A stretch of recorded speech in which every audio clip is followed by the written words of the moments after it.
Assalamualaikum warahmatullahi wabarakatuh. Hai guys, ketemu lagi dengan aku di kakak di Copot. Yang pastinya malam ini tuh spesial banget ya kedatangan kamu. Ya malam ini kita nggak ada Koko ya karena dia lagi berhalangan, lagi ada kerjaan di luar sini. Nah kita langsung aja ya, nih aku kenalin dulu. Siapa sih yang nggak kenal sama seleb Aceh mungkin ya yang udah pada tahu kan? Hai, nama aku Maya, aku asli Banda Aceh ya. Biasa dipanggil Maya Buntu dan ini rekan aku juga. Fajar. Ya, dan sebelahnya ada Abang Fadil juga. Perkenalkan, nama asli Ahmad Fadil, biasa dipanggil Fadil teman-teman. Kayak gitu kita langsung aja kali ya, banyak nih kepo gitu kan. Gini ya, kalau menurut Maya sama Fajar, kalian pernah dengar nggak sih tentang hal-hal yang mistis atau yang horor gitu? Kalau aku sih pernah ngalamin juga ya. Pernah ngalamin? Pernah loh. Dulu tuh aku tuh sekolah di SMA 12 kan. Jadi di situ ada kayak kesurupan berantai gitu. Oh, Ya, jadi kayak kesurupan massal gitu. masa gitu. Jadi kan di situ memang ekstrim. Dulu ada suatu ruangan itu ada pembunuhan gitu. Terus mainnya tuh gentayangan gitu kan. Terus semua setelah kami baca Yasin setiap hari Jumat itu pasti ada kesurupan. Dan itu masal itu dari kita dari kelas 1 sampai kelas 3 itu kesurupan semua. Oh, jadi gitu. Berarti nggak berhenti itu kayak masuk ke satu orang terus ke yang lainnya juga gitu. Ganti-ganti. Berantai gitu. Oh, berarti. Bahkan pernah sekolah nggak di kita pulang terus muridnya, nggak ada aktivitas belajar mengajar lagi, nggak ada lagi karena udah masalah gitu. Aku tuh pernah ya diikutin sampai orang tua aku tuh ngobatin aku capek ya, soalnya dia ngikutin terus nggak mau lepas dari situ Kayak ketempelan gitu ya. Gitu. Jadi pernah nggak sih selama diikutin ataupun sering kesurupan juga ya Maya? Ya sering. Pernah nggak dinampain sosoknya gitu? Pernah, tapi waktu aku belum sembuh ya, waktu aku ada sosok itu di badan aku tuh kelihatan gitu. Makanya aku sering teriak-teriak menjerit diri sendiri gitu kan, karena itulah sosok itu. Tapi sekarang udah nggak lagi, udah normal. Itu pun diobatinya pun lama diobatinya tuh. Sampai beberapa bulan baru sembuh kan. Nah, tapi setelah sembuh tuh nggak pernah aku lihat hal-hal gaib lagi, nggak pernah datang lagi nempel, nggak lagi. Berarti karena udah ngalamin juga, ya bisa dibilang percaya atau enggaknya itu di diri Maya ya. Iya, tapi kalau aku insya Allah kalau untuk melihat langsung sekarang itu belum pernah.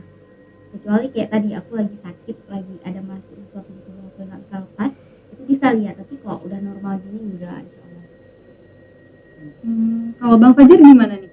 Bang Fajar ada cerita apa nih, pengalaman apa tentang horor gitu atau hal mistis yang pernah dialami? Oke, kalau dari itu mengalami sendiri sih. Nah itu kayak gimana ya? Ada yang nggak percaya juga kejadian ya kan. Jadi kalau kita dulu tuh kayak di apa kan namanya tuh di mungkin di sana orang mungkin itulah ceritanya kan. Nah, pernah tuh dikenalin gitu sampai berobat juga ke rumah sakit, sampai kan nggak percaya ceritanya kita nggak percaya gitu, sampai berobat rumah sakit nggak sembuh juga. Akhirnya sampai ke pulang ke pedesaan gitu, berobat di kampung. Jadi sampai dibilang sama temanku gitu kan, tadi berobat di situ lah tahu nggak masih percaya gitu. Pertama ngelihatnya di umur berapa gitu, atau kecil atau masih besar? Itu waktu menjalan 3 SMP mungkin ya, kelas 3 sekitaran umur 15 tahun, 15 tahunan lah, 15 tahun. Itu pertama ngelihatnya di rumah, itu di sekolahan. Itu waktu pertama di rumah waktu sekarang masih ngerasain di rumah. Sekarang sih lagi. Berarti SMA 12? Iya, SMA 12. Oh, tetangga berarti. Iya, Abang SMK Telkom ya? Di SMK Telkom di dating pertama. Kalau dibilang SMA 12 itu kalau di depan kantor gubernur itu memang terkenal ya, kalau angkernya dulu. Iya, angkernya. Di situ memang udah ya aku ngerasain sendiri itu banyak gitu. Jadi kalau misalnya kayak cerita tadi soal kesurupan massal ya mungkin itu hampir, kalau dulunya kalau kami sekolah itu hampir setiap hari Senin. Iya, memang viral tuh. Sampai ke koran tuh masuk. 12 kesurupan rantai massal. Dulu aku juga pernah Gitu. sih waktu pramuka ya, itu kesurupan juga aku dimatain. Oh di Waktu pramuka dulu waktu SMA kan kesurupan juga itu. Tapi nggak separah kayak di sekolah dulu, cuma kesurupan kayak beberapa hari gitu aja, tapi nggak nempel dia tuh kali keluar gitu kan. tapi masuknya yang itu lagi gitu. Nggak, beda lagi. Oh, Beda lagi. Heeh. Itu gimana sih kalau misalnya ngerasain sosok itu masuk, itu gimana di dalam ngerasainnya Kayak gimana? berat gitu tubuh kita, kayak berat, kayak sakit gitu, sakit tuh badan kita. Tapi sadar nggak waktu dia masuk ke tubuh? Nggak sadar. Waktu dia udah keluar badan kita kayak remuk tuh. Kayak remuk, kayak baru jatuh dari lantai berapa gitu kan.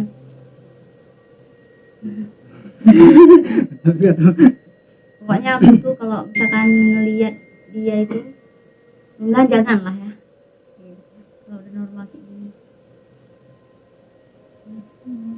nggak sanggup gitu.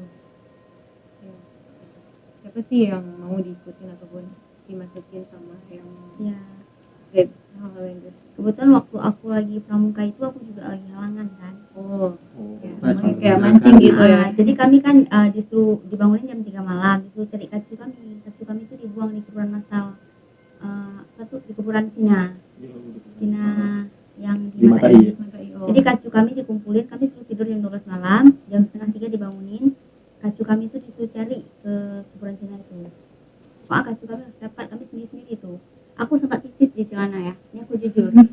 Oh, Bisa gitu. Karena jaraknya itu suruh jalan, jaraknya itu agak lumayan jauh. Ya, base camp kami itu di atas kayak gunung gitu. Tahu nggak Mas ini set? Iya. Di sekitaran itu. yang Habis ada itu, tebing itu. terus turunan ke bawah itu sampai ke kuburan Cina itu. Di sepanjang jalan dibakar kemunyan lah. Habis itu ada kayak sosok pocong, kuntilanak. Aku tuh sambil baca subhanallah subhanallah subhanallah. Itu pipis di celana di jalan tuh. Sendiri, jangan bayangin aja. Habis itu kan subhanallah subhanallah subhanallah. Dirasain senter ya. Habis itu dinampakin sosok kayak pocong gitu, kayak kuntilanak. Emang itu orang itu. Oh, iya. Kakak Leti, kakak senior kan. Ikutin lagi. Memang kayak diikutin ya. Cuma burung kita kan berani juga di hutan belantara gitu kan, itu pakai senter gitu. Pas di kuburan Cina tuh cari kacu, di situ aku kesurupan kayak ada masuk gitu. Masuk gitu. Masuk tuh nggak tahu aja tuh kayak mana. Pokoknya yang jelas badan aku tuh kayak patah-patah gitu.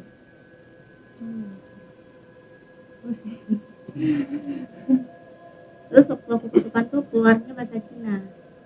Oh, memang Itu di iya. Cina itu kan. Iya, sosok. Bisa jadi sih yang mungkin sosok yang itu siapa Ling-Ling Oh, gitu. ya. Biasa kalau kami explore dulu di kuburan Cina itu ada yang sebut kami situ Ling-Ling, ada beberapa sih nama itu. Cuma pasti enggaknya soal nama itu kita kurang tahu juga. Cuma kalau untuk kuburan Cina, karena kebetulan sebelumnya kami pun pernah explore di situ udah mungkin udah berapa tahun ya. Kalau khusus daerah Matai itu udah semua, Iya. di Gunung Batoknya, di atas tempat pembuangan sampahnya, di guanya, di kalau kuburan itu memang tempat gimana? Tempat buang suntuk kami loh. Nah, jadi kalau dibilang angker sih udah gimana ya, kayak rumah sendiri gitu. Jadi nggak ada angker-angkernya kalau bagi kami ya. Iya. Cuma kalau misalnya orang awam, orang pertama datang ke situ ya misalnya bisa jadi angker. Memang di tempat kami berkemah itu memang serem. Waktu kami nyampe itu aja, waktu tengah malam kan bakar api unggun. Di sungai itu emang ada sungai di belakang, memang ada suara orang nangis gitu. Terus kayak ada orang teriak, kan ada sih cewek teriak malam-malam. Terus kayak orang Yang jauh. nangis. Misalnya turun dari atas itu ke bawah itu sekitaran lebih 1 kilo kalau nggak salah. Iya. 1 kiloan ada. Terus di situ katanya memang ada pernah dibunuh dulu mayat, dibuang ke sungai itu. Oh, Bergentayangan ya. kayak mereka ya. Jadi kalau Bang Fajar nih pernah lihat langsung itu. Pernah ngeliat langsung. Jadi waktu dulu tuh waktu sebelum sakit malamnya tuh kayak dimimpiin gitu, kayak dibawa sama dia. Terus kayak ngajak gitu kan, kita kalau tidur kan mimpi gitu Iya. kan, kayak misalnya dipanggil ngajak ngikut. Waktu pas ngikut besoknya sakit. Pertama demam udah 2 harian. Habis itu pas hari keempat kaki kayak rasa gatel gitu. Pertama kan kirain kita kan alergi atau apa gitu kan. Habis itu makin lama mau nyampe seminggu makin parah gitu. itu bawa sakit soalnya dibilang dikenain semua orang gitu. Jadi dari penyakit medisnya nggak ada gitu. Nggak ada, emang nggak ada. Kalau misalnya medis dibilang apa sih, apa tuh namanya tuh, bilang kayak mau berhenti darah gitu loh. Penyempitan Penyempitan pembuluh darah lah gitu dibilang, soalnya cuma bengkak di paha doang gitu, kalau kesininya enggak. Kan waktu kita lipat kakinya kan susah gitu, berdirinya susah gitu. Terus tuh di berobat kampung malah sembuh gitu. Itu antara percaya apa enggak ngerti juga. Itu besoknya dimimpiin lagi ketemu dengan yang sama lagi gitu. enggak, beda lagi, Oh, beda lagi. beda lagi tapi nggak sempat sakit sih gitu. Misal kalau misalnya di luar mimpi gitu, misal kenyataan lagi di rumah lagi nonton gitu ataupun lagi ngapain gitu tiba-tiba ngeliat gitu. Ada sih pertama sekali, cuma kayak apa tuh, kayak kain putih diangkat gitu, kayak orang mainin jilbab tuh. Oh gitu. Kayak misalnya di jilbab dimainin diangkat ke atas gitu. Itu pernah tuh. Oh, cuma nggak kelihatan Enggak, bentuknya gitu. bentuknya belum kelihatan. Itu dia kayak melayang-layang gitu. Melayang gitu. Kayak orang mau nerbang melayang gitu. Diangkat gitu. Jadi kayak orang naik bendera di 17 Kayak gitu seperti itu. Panjang sih. Kalau misalnya ketemu yang sosok secara berhadapan nih, belum. Yang berharapan sih belum. Kalau berharapan cuma kayak jelas gitu ada gitu. Nanti kalau malam nanti ada suara-suara dari gitu. Kalau bisa lihat sekilas hilang gitu ya. Hilang gitu. Apalagi kan rumah kita juga kan dekat-dekat juga tuh. Misalnya jam sekian depan tuh belum pernah kan? Belum pernah itu. Jam sekian. Tapi pengalaman ngelihat yang gituan cuma di rumah gitu, di luar rumah, apa di sekolah, apa di tempat yang lain gitu. Kalau di sekolah sih ada dulu di daerah Mandua sih.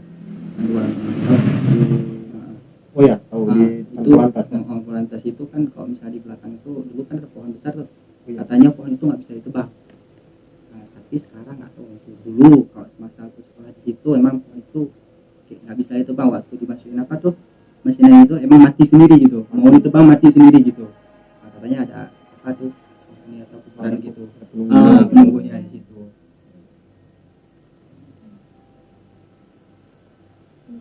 Kan kita emang nggak bisa pungkiri ya, karena kan memang kehidupan kita sama mereka emang beda. Cuman kan kita sama mereka itu berdampingan sebenarnya.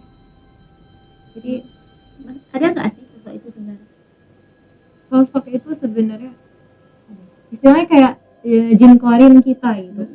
Memang sih sebenarnya kalau kita bilang gimana ada sih orang yang meninggal bisa hidup lagi gitu. Iya, kan. benar. Lebih kayak ke situ. Iya kan. Nah itu kita bilangnya sih jin korinnya, atau dia mungkin ada hal yang belum selesai di dunianya, tapi itu bukan orang yang udah meninggal itu dalam artian dia jadi hantu terus dia hidup lagi gitu kan, enggak. Itu yang aku pastinya itu kayak jin pendamping dia gitu. Jadi emang orangnya udah nggak ada kan yang udah meninggal nih, terus jinnya itu masih kayak pingin nyari sesuatu yang belum selesai di dunianya, bisa jadi itu kayak masih nunggu atau hal yang belum tersampaikan gitu dia. Pembalasan dendam ada nggak sih? Misalnya kan ada setan tuh dibunuh, orang biasa dibunuh, terus dia kan jadi hantu berkentayangan, terus dia balas dendam ke pembunuh itu, betul nggak sih? Kayak film horor gitu, benar nggak sih? Itu tergantung. Ya tergantung. Ya mungkin dia bisa jadi memang mau balas dendam gitu. Itu memang bukan si orangnya. Itu bisa jadi ini ya, roh yang mengambil wujud yang udah meninggal ini. Walaupun itu Masih penasaran gitu. iya, karena belum terselesaikan. Jadi dia belum bisa pergi. Aku pernah sih kalau tidur kan, bangun tidur tiba-tiba ngomong seperti apa? Kalau Kata orang orang bilang kan gigit sama setan, kan? digigit setan gitu Bener ya. nggak sih itu? Atau hanya mitos? Menurut aku sebagian benar, bagi yang percaya gitu sama hal-hal yang, tapi terkadang iya aku pernah gitu kan, seringnya kalau udah habis mandi dari kamar mandi ataupun aku lama di kamar mandi, tiba-tiba ada kayak lebam kayak gitu, kadang-kadang warnanya merah ataupun Ya, kehijauan gitu kan. walaupun nggak jatuh kan, ngomong sendiri gitu. Sebenarnya sih aku enggak, mungkin ada kebentur atau apa, tapi enggak. Tapi memang secara aku yang bisa ngelihat mereka gitu kan. Memang itu kayak apa ya, kayak mereka beritahu gitu, mungkin aku terlalu lama di kamar mandi jadi mereka juga ikut terganggu kan, itu kan tempat dia kamar mandi kan, mereka suka tempat-tempat lembab, jadi aku dikasih tahu tuh kayak ya, mungkin dia cubit ataupun kayak dia nyentuh aku, ya bisa jadi ya kayak lebam gitu. Aku juga pernah kalau tidur tuh apa dijepit sama dia di Sering tuh keseringan Tindih, juga. tindih gitu. Tindih gitu. kayak berat gitu kan, kita sadar tapi berat kayak nggak bisa gerakin badan kita tuh. Habis itu kadang-kadang aku baca ayat kursi aku lawan tuh gitu baru dia lepas. Tapi kalau aku nggak baca ayat kursi aku nggak mau tuh lepas, nempel. Itu sosok apa sih? Kalau bisa dibilang sih itu sosoknya besar, yang pasti genderuwo gitu dong. Udah pasti gundurwo Udah tuh, pasti ya. genderuwo itu. Itu kalau biasanya kalau bentuk yang hitam gitu ganggu kita waktu pas tidur itu biasanya di rumah-rumah kayu kan sering. Itu kan kalau cerita orang dulu itu lupa juga namanya. Itu seringnya kejadian. Jadi ya ada orang yang memang pernah kejadian itu di daerah Singapura dulu.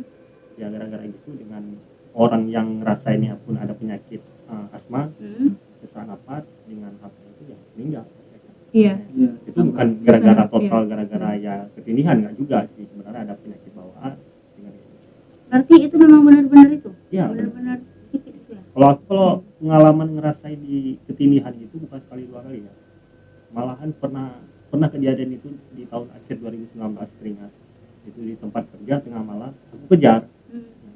Jadi sosoknya itu sebenarnya nggak besar, cuma kalau di saat kita tidur kelihatannya itu besar karena dia di tempat gelap otomatis kita mati lampu gitu, Iya. ataupun di tempat agak remang kita tidur. Tapi waktu pas aku coba ngejar dia itu kayak terbang gitu. Nah, pernah tuh kejadian. Jadi sosoknya itu kecil gitu, makin lama kita kejarnya makin kecil sampai hilang ya. Itu dari pengalaman. Cuma kan yang namanya pengalaman orang kan beda-beda, Beda-beda, ada yang beda. besar. Ada juga sih kawan aku kan, dia cerita dia kan mimpi tuh, dia mimpi tuh di tempat yang bagus sekali. Terus dia bangun dari mimpi dia, tiba-tiba dia bangun tidur dari atas kuburan. Itu kenapa ya? Yang di bawah gitu. Kayak dibawa gitu. Tiba-tiba dia jalan sendiri dalam mimpi tuh, Ya itu dia jalan gitu kan. ya, pembawaan dari energi. Tiba-tiba pagi mama cariin, tiba-tiba di kuburan dia tidur. Itu di kuburan di dekat rumah apa gimana? Kuburan tuh agak lumayan jauh sih dari rumah dia. Tadi yang jauh dia pikir Jadi dia mimpi. Tapi dia nggak sadar. Itu halusinasi dari sosok itu ya. Biasanya itu kalau kita bilang itu beneran mimpi, tapi di saat di mimpi dia itu bisa jadi itu dia melihat sesuatu di tempat yang baru ataupun di tempat yang ya di mata dia waktu pas di malamnya itu bukan kuburan gitu. Jadi mungkin jadi tadi dibawa gitu. Dipegang di tangannya, dibawa ke tempat itu. berarti kalau misalnya kita dari mimpi itu bisa langsung interaksi sama orang itu sendiri.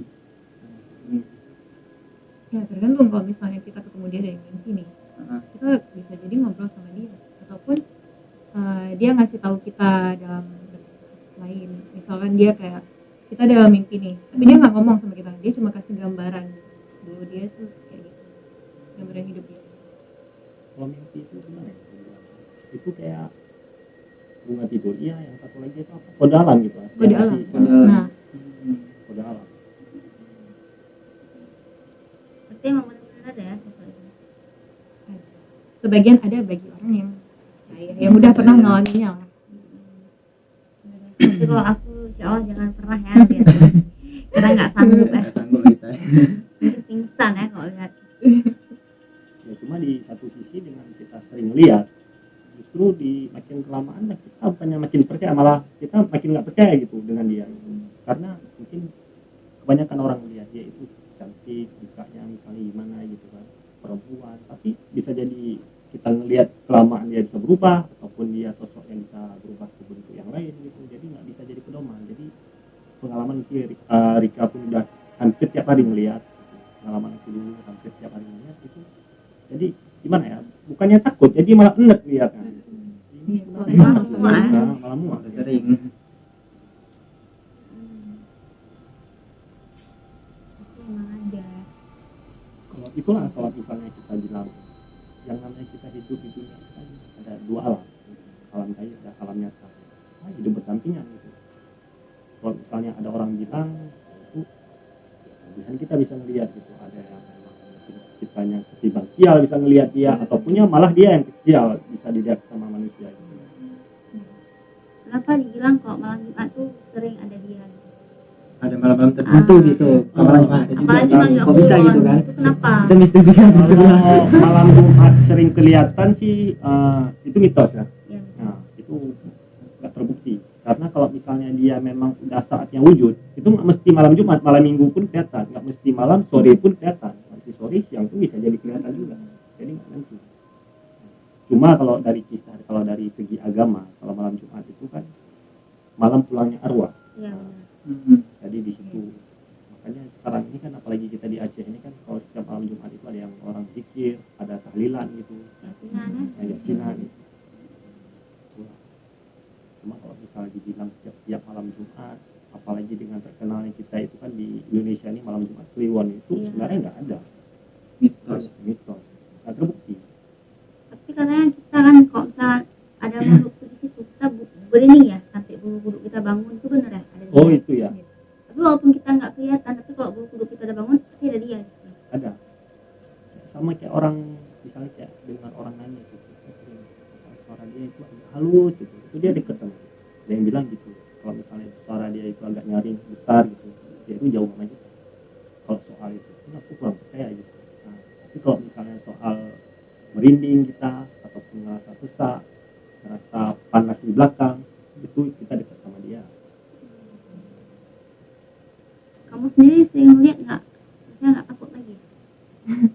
Aku sebenarnya dari awal sih takut. Dari aku kecil emang udah ada rasa ketakutan gitu. Tapi kalau ya seiring berjalannya waktu aku juga udah semua mungkin lihatnya.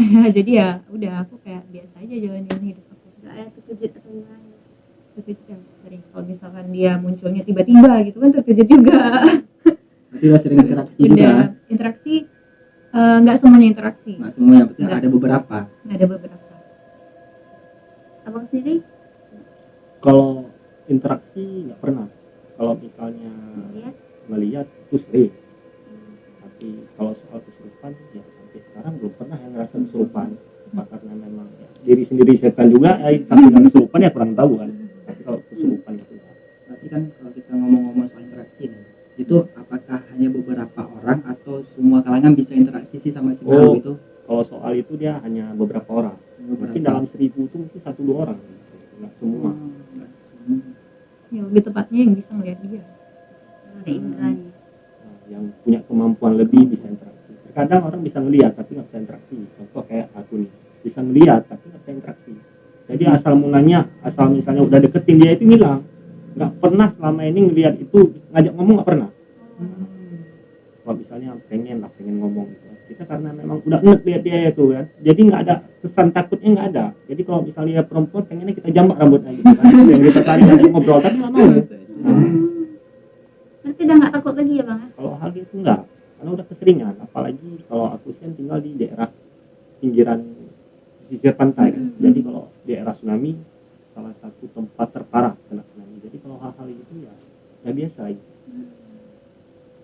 Katanya di situ ekstrim juga ya, di belakang kuburan Mas Saul, rumah sakit Meraksa dulu. Ya, kalau di situ karena kalau daerah kami sampai detik ini pun itu nggak seluruhnya mayat yang tsunami itu dapat. Contoh ada beberapa bulan yang lalu di saat gotong royong di hari Minggu ada dapat tulang belulang. Itu posisinya itu udah ketanam ketimbun pasir. Itu pas di bibir pantai. Itu di sungai belakang di perbatasan perkampungan sama Ulile itu kan ada pelabuhan, kan ada sungai yang pas di situ. Ya mungkin ya kalau dibilang ya jasadnya yang gentayangan itu enggak juga, itu kan hanya gimana yang namanya setan itu kan yang menggoda manusia gitu, jadi diperlihatkan dengan wujud dia orang yang sebelumnya gitu. Itu aja sih kalau misalnya yang sampai ini enggak. Kan di bawah itu ada penjara ya, penjara Belanda. Oh iya, itu ya. Pernah nge-explore? Pernah nge-explore? Kalau nge-explore di situ enggak, karena di satu sisi itu kan kuburan muslim. Walaupun mungkin ada campuran gitu kan, apa beda suku ya. Tapi kalau pesan pribadi itu karena aku salah satu bisa dibilang korban tsunami, dengan keluarga semuanya kena tsunami, bukan keluarga ayah mama ya, misalnya kayak nenek itu kena tsunami semua. Jadi kalau kita nge-explore itu rasanya kurang pantas gitu, kurang sopan kita. Mungkin ada salah satu keluarga kita di situ ataupun siapa gitu, teman kecil kita di situ. Jadi kesannya kurang etis gitu. Jadi makanya sampai sekarang pernah dulu di 2016 itu sama temen yang ekspor juga di salah satu aplikasi di ini juga ngajak ekspor, udah izin ya, tiba-tiba ya malamnya itu ngerasa itu aneh gitu, misalnya ini datang nggak ya, ini mutusin ya nggak ekspor gitu, nggak mau. Karena hati emang nggak mengizinkan. Untuk di situ aja, di situ di kuburan masalnya di 2 tempat ya, satu lagi di Lambaru gitu juga, khusus untuk kuburan masal. Di tempat lain itu ya di mana pun ya gas-gas ya. Jadi bang, memang benar misalnya orang meninggal di tempat itu bergentangan, mayatnya nggak tenang, itu betul nggak? Yang gentangan tuh kok mayatnya Oh itu enggak, mungkin ya? kalau itulah karena setan itu kan ya menggoda manusia dengan dia masuk ke tubuh kita, dia ngasihin kita kita sakit ya, tujuannya kita biar nggak ibadah gitu kan, bisa biar kita males-malesan gitu, biar kita nggak banyak hal, itulah tujuan. Kalau misalnya jasad yang udah meninggal gentayangan itu lagi itu tuh nggak ada, mau kita ngaji dimanapun itu tetap nggak ada. Cuma yang kelihatan itu yang misalnya ya wajahnya sama, itu bisa jadi yang namanya juga menyerupai. Terus kalau ada orang meninggal mati ketabrak, kenapa mayatnya harus dibakar gitu? Ya, itu yang kurang. Enggak, bukan bakar sih, darahnya. Darahnya, bukan mayat ya. Darahnya. Darahnya. Dan memang mayat yang dibakar kayak di India, apa namanya tuh di Kremasi. Kremasi itu jadinya. Bukan, maksud aku darahnya ya. Ya. Dibakar itu kenapa biar nggak gentayangan ya? Kalau dibilang nggak gentayangan kurang tahu juga sih. Cuma tahu aku karena daerah itu kalau bisa kita siram pakai air kan nggak mungkin. Itu kan darahnya itu kan darah hidup ya, karena darah segar. Jadi kalau disiram malah dia yang melebar kemana-mana gitu. Jadi makanya dibakar. Tapi kalau gentayangan kurang tahu. Cuma karena beberapa kali tempat yang pernah ngeliat itu orang kecelakaan, ya dibakar, ya habis itu ya didoain di tempat. Semoga jangan ada yang istilahnya itu dengan setan yang lain gitu, mungkin menyerupai kelihatan gitu. Malah sampai ada yang bilang itu makan tumbal, ada tumbal selanjutnya. Tergantung sih.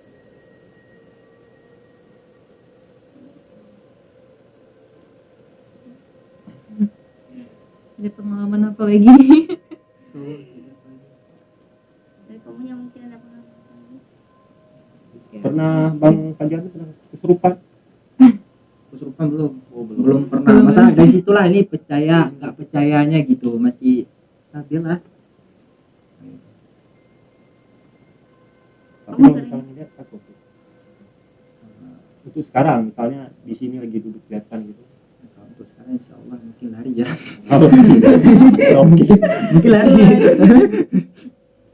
Apalagi kan muka dia tuh sering serem, ada yang serem katanya kan, ada yang enggak gitu kan. Tapi benar nggak sih dia berubah wujud? Berubah Misalkan wujud. ada yang berubah jadi nona manis. Tukar-tukar gitu kan, tukar-tukar gitu. Tukar-tukar gitu. Gitu kan? Tapi dia bukan lagi sosok yang tadi bang apa ya, itu dia menyerupai jin sih. Itu dia bisa ngambil sosok siapapun yang dia mungkin mau.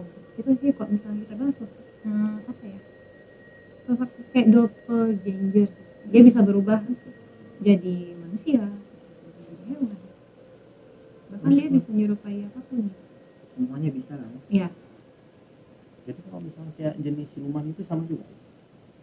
yang siluman, kalau yang siluman sih itu memang wujudnya udah berasal dari jin, bukan manusia, bukan dulunya dia bukan manusia, dia tuh siluman tuh kayak yang udah bersekutu sama manusia. Ya, Juga ya. ya